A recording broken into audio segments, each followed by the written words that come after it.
มาเว้าเรื่องแฟนเนาะแฟนบอกเลิกบ่ต้องเศร้าเนาะเพราะเราก็ต้องเป็นตัวของตัวเราเองบ่ต้องพยายามดิ้นรนตามหาเขาเพราะคนที่แม่นบ่จำเป็นต้องตามหาคนที่แม่นเขาเข้ามาในชีวิตเราเองบ่ต้องจำเป็นไปดิ้นรนแล่นตามหาเขาคงคิดดีแล้วที่จากเราไป เขาคงมีเหตุผลของเขาที่จากเราไปในเมื่อนั้นในเมื่อเราเป็นคนถูกทิ่มเราก็ต้องเฮ็ดให้ดีกว่าเก่าแต่งตัวให้ดีการบ้านหยังก็ต้องให้ดีเพื่อเขาสิเห็นเราในมื้อหน้าและเฮ็ดให้เขาเสียดายที่ทิ่มเราไปในมื้อนั้นบ่แม่นเขาพวกเลิกสิไป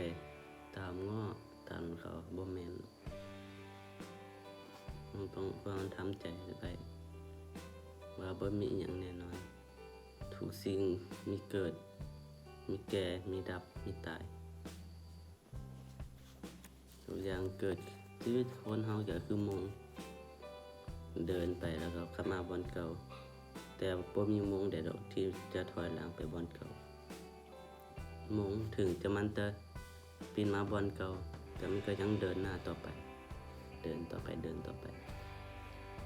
แต่คิดว่ามันเราต้องคิดบ้างว่ามันเป็นเรื่องธรรมดาที่มันจะปีนไปแล้วก็มาบ่อนเก่าชีวิตเราก็คือกันต้องเดินหน้าต่อไปบ่เหลือไปก็สร้างมัน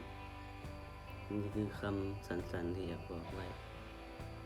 เพื่อพวกใดที่ว่ากำลังเดินตามหาเขาตามหาฮักแท้ตามหาคนนี้เขามักบ่จำเป็นที่จะต้องตามเขาเพราะคนที่ฮักเขาเขาฮักเขามาเองที่มีกระจกกัน